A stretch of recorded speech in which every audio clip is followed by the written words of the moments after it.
My name is Salomé Voegelin. I'm a professor of sound at the University of the Arts London, and I research into sound and practice sound in sound art, sonic interventions. I suppose I'm fascinated by sound exactly because it is invisible and we can't see it, and therefore it allows us to rethink all the things we think we see in a certain way. So the visual, while we're all very visually literate and we kind of know how to read the visual world and visual science, and we have a visual language that we understand very well, sound holds, and Jean-Luc Nancy says that very beautifully, secrets that we don't yet have names for, secrets that we don't necessarily know. And I suppose that is my intrigue with sound, is really based on those secrets and what we don't know, because it affords us a different view. So my take on sound and my working with sound is not at all essentialist. I don't say sound against the visual or sound should replace the visual. I'm more thinking that the way we see the world is cultural, it's entrained, it's not the only way one could look. It is one way we look because of the way we have gained our understanding and our orientation in the world, what we've been brought up with and our schooling. And sound can sort of tilt that and challenge that, and that we could look at the world differently, and we could disorientate ourselves in sound and gain a new orientation, a new way of looking at things, and a new way of understanding ourselves within the world. And that, of course, only really holds for sounds that are not referential, so sounds that are not the sound of a car or the sound of the lawnmower that I can hear and see going as we're speaking, or the sound in a score where it's assigned a particular B flat or a C or a note, or the sounds that are otherwise in different professions labeled and named and therefore become quasi-visual events. But those sounds where we're really not sure, where we can't just give them a name, but have to think what they sound and what they make us hear. And then maybe we have to find new words and new ways to name them. And it is in that area that I'm really fascinated to work as a practitioner and as a theorist with sound, to get to see a different world with different values, a different orientation, a different imaginary. So what I term a sonic possible world.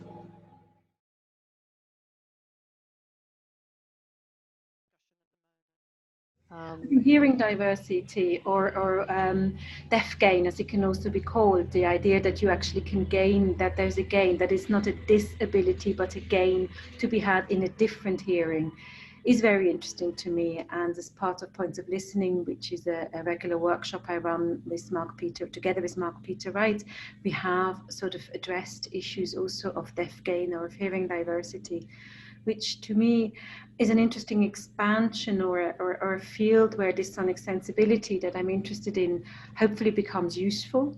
Because of course, when we talk about sound listening and a sonic sensibility, not only as hearing the right tone or hearing the right word or hearing the sound of the car, but as a listening to the sounds and then figuring out or thinking about what they do, we sort of relieve a sort of normative idea of the right kind of listening and the complete sort of hearing, and start to appreciate that we don't all hear the same. And we don't, on the one hand, physiologically, we don't have all the same frequency range or the same hearing abilities. And on the other hand, also conceptually and culturally and philosophically, we hear very different things depending on what we're listening out for, what we expect to hear, because that's essentially what we hear, what we expect to hear in a particular context, and what we know to recognize is what we hear first. And so with the sonic sensibility and the working on sound as an unnamed material that we discover rather than recognize, I think that is more inclusive of the hearing diversity you're mentioning here, where the fact that we all are on a scale of hearing rather than this is good hearing, this is bad hearing, but there is a range of hearing that is all normal. There is no anormal way of hearing. I think that makes that more inclusive, more thinkable. And I think the thinkable becomes very important to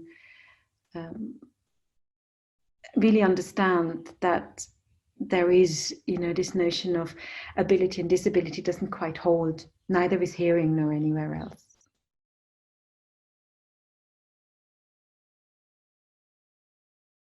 And I think everything to do with auditory research into listening and sound is still under-researched. It's a more an emerging area, sound studies and sound art, really, if we're thinking maybe the last 30, 40 years, that it's sort of been seriously considered, and that there is this name sound studies and this name sound art, under which some legitimacy can be found, and practices can sort of come up and have some influence and make some contribution. But on the whole, I think certainly in the West and in the global North, we're extremely visually orientated, and we feel that most of our sort of knowledge schemes are visual. So even if you work with sound, so I work in one of my research projects, I work with people who listen to the body in various ways, but it's most often than not mediated through the spectrogram, so through the image of the sound waves, or it is mediated through a translation into decibels or into words, because listening, or the listened to, is not trusted. It's not as reliable, it's not as trustworthy, because we can't be sure we hear the same, which is very interesting, because can we truly be sure we see the same? We can't, but we have the sort of the literacy, the entrainment that holds an infrastructure for us to believe at least we see the same.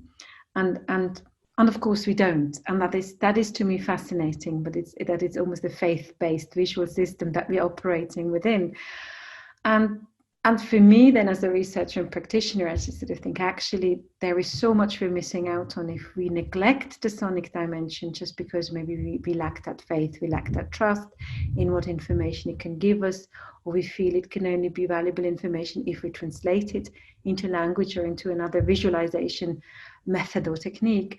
But I do hope that currently, to go back to your question a little bit, with this sort of emergence of an interest in sound and an appreciation that there is a relevance to sonic research, that will change.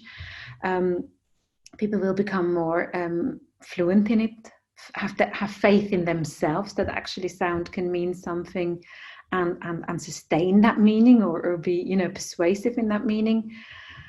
Because after all, it completely changes the way we see things. I mean, just a few minutes ago, in front of me was a man cutting the grass, and it completely changed how I saw and experienced the same visual theme in front of me, how I experienced my own body, how I experienced everything, my concentration, absolutely everything. He's gone now, and the sound has gone, and I'm experiencing this completely differently. And it is the same thing. So we might not think about what sound does to our visual perception, but it does an awful lot. And that's why I think it's worthy of research. And I'm confident it is gaining ground.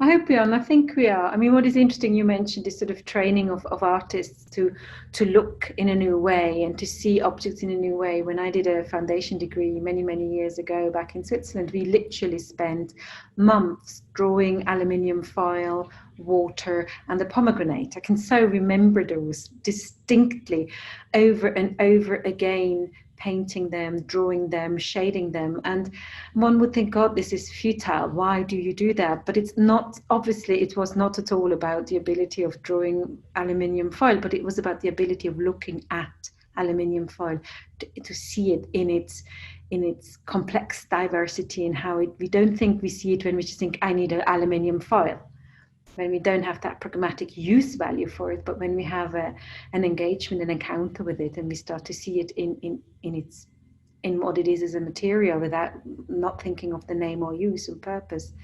And I think that sort of training is what I'd like to see more in listening, what I think is very interesting in listening, because still, when we are confronted with listening as children in school, it's mainly listening either because you're learning a musical instrument, so you're learning about the right kind of tone and how to play that tone on your guitar or your violin or whatever it is, or you learn to listen because the teacher will tell you what you need to know.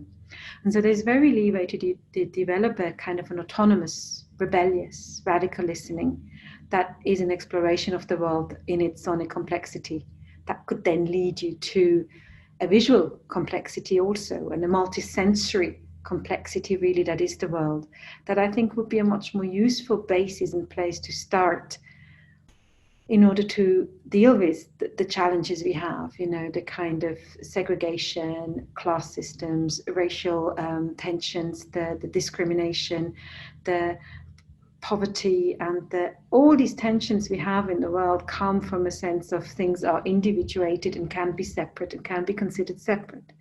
And in school, we start with that. We start with a visual sense of this is this, and this is this, and this is this, and you can learn about these things separately. Whereas maybe I'm just being too utopian and hopeful, but maybe if we would start in school with a sonic sense and an idea that no, everything is connected and things sound together, and the way I hear things are not so. If I hear the glass and the pencil, I don't hear the pencil or the glass, I hear their interaction. So if we would start to appreciate the world from the beginning as a mode of interaction and the in-between, then we wouldn't get to maybe so much. I mean, it's difficult to imagine this now, but in a sonic possible world, we wouldn't start with the segregated, but we would start with the together, and we would then negotiate the differences from that rather than through separate categories. And of course, we can't turn the clock back, we can't start again, and so it is extremely difficult to imagine what that would be like, and how we were driven to what is the programmatics of the visual, the ease of the visual, the immediacy of the visual. That obviously goes with certain cultural ideological thoughts. I mean, could you have colonialism, for example, is very based on a visual notion of the over there, and I can go there and I can capture it and I can bring it here and I can put it into a museum. It's a very visual ecology. What would be the sonic equivalent? Is there one, or is there not? You'd go there and maybe make music together or something. I don't know, but it is our whole now neoliberal system that obviously has its basis in colonialism is essentially based on the visual thinking and the visual trust and the visual faith. And I don't think that's going too far. I know maybe it sounds a bit radical, but I think there is a sensory focus underneath our values. And I think there is another way we could see the world and another way you could interact. And that's why I think I'm so keen on a sonic education or sensibility to be brought more into the foreground, to maybe address some of these things and become critical of them.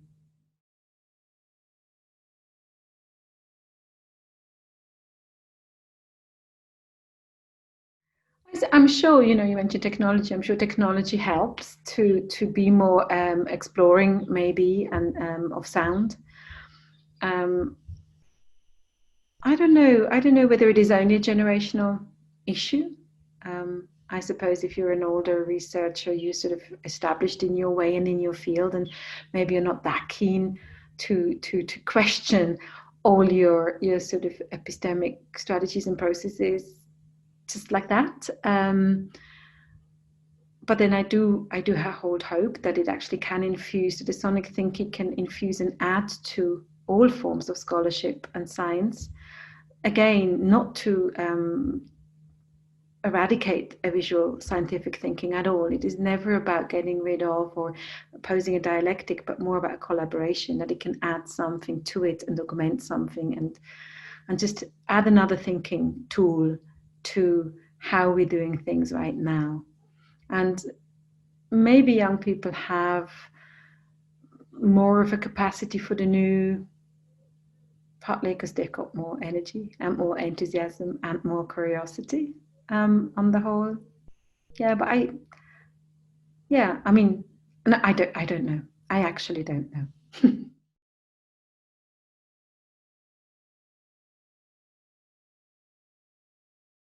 Yeah, I'm currently running a research project called Listening Across Disciplines too, which is a research project funded by the UK Research Council into listening across disciplines. It literally does what it says. It experiments with listening in various disciplines. It tries to develop protocols of listening that could be shared across disciplines. It's considering the notion of vocabularies in listening, because that's one of the tricky things.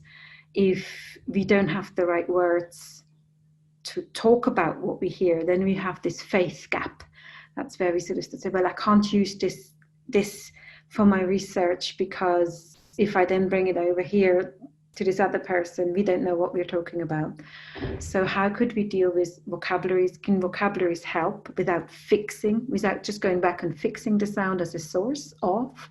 But can we have a vocabulary that is as fluid as sound is, but useful in a cross-disciplinary exchange on listening? And can we have protocols of listening that respect the idiosyncrasies and the vagaries and contingency of sound, while offering us a certain form of recipe or tool or description of how the listening practice can be performed and therefore shared and analyzed together? And these are kind of these big contradictions almost I'm working with at the moment. I'm working with my research team at the moment to what can we borrow essentially from a visual knowledge thinking of taxonomies and classifications, without again sublimating sound in a secondary role, but using what is available as communicative strategies to share it and therefore to make it legitimate and useful. And that is the sort of research I guess I would continue even after the course of this funding. I would like to scale up in a certain way, to maybe deepen it into some specific areas of science. At the moment, we have about 6 to 8 partners we're working with, from the arts and humanities to the social sciences and the sciences, maybe to broaden it further, but also to deepen it, to have more, to spend some years and some valuable money on really having embedded relationships with some particular areas of research to really bring sound to them. I'm also very interested hand in hand with that in the notion of a sonic pedagogy, because obviously if you have a new knowledge, a sonic knowledge, you also do need a cultural and a popular understanding needs to be encouraged and developed at the same time, in order for there to be the kind of moral trust in that knowledge that you have established in the general population. Because if you don't have that, even if you make the most fantastic discoveries, they won't find a foothold, and they won't become part of the knowledge that is shared and understood. So they would have to have hand in hand with the continuation and deepening of that research, that have to be sort of sonic pedagogy research branch into how can we bring these things, some of which I've mentioned before, to education at every level. How can we be a sonically literate society as much as a visually literate society? And hopefully then these would sort of come together, and sound would become a completely accepted and useful knowledge tool as much as the visual is now. I think we're on the way there, but I think it can do with a few pushes and a bit more conviction, and yes, as you say, some good funding that can prove that and develop it, and then also some policy changes.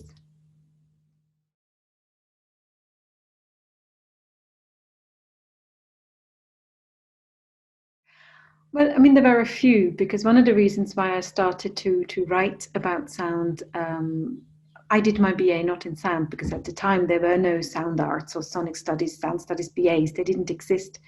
So I did my BA in film and video, fine art, film and video, because that allowed me at least a space to work with technology in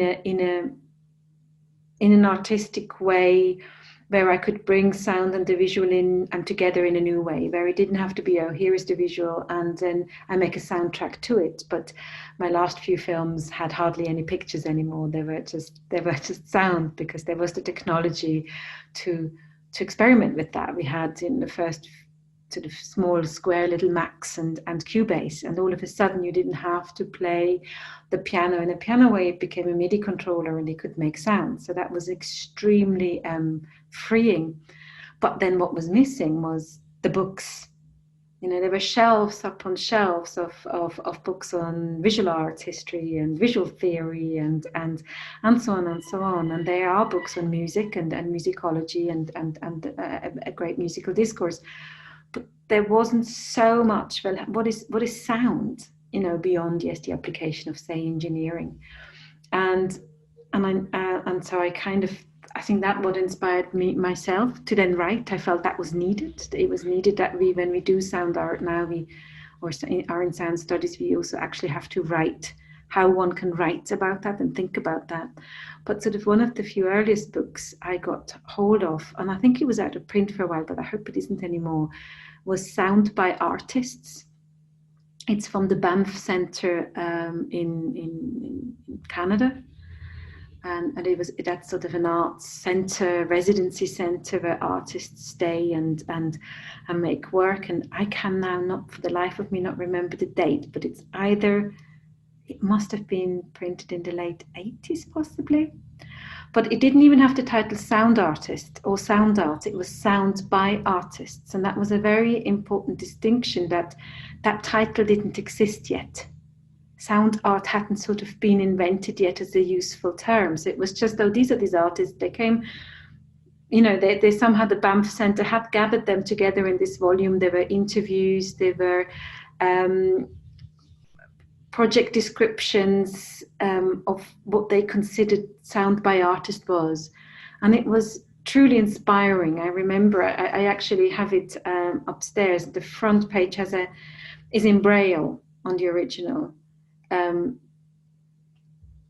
To kind of, I guess, get us to this other world, get us to a more tangible, tactile, multi-sensory world that this book hoped to maybe open the first cover on and get us into. And it certainly worked for me.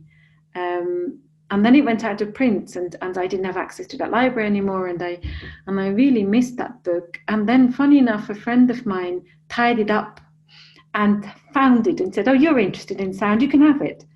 And it was so very wonderful. I wonder whether it's it's back in print, because that was definitely a sort of a starting point. Yes, that this my interest in sound within the art is a legitimate interest. I can pursue this. I'm not alone, and this is okay.